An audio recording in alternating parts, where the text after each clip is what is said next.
tasang kape kahit sa sketch po lamang. Masarap magkape sa umaga, sa hapon at gabi.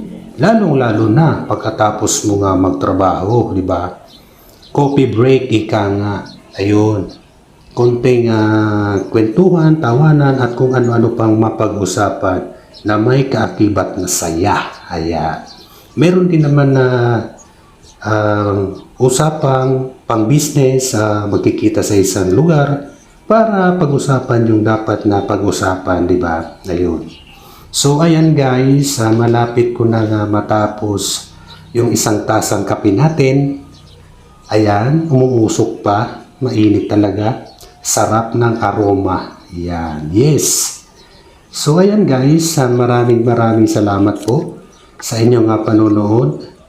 Till next time po. Ayan. Bye-bye. Maraming salamat.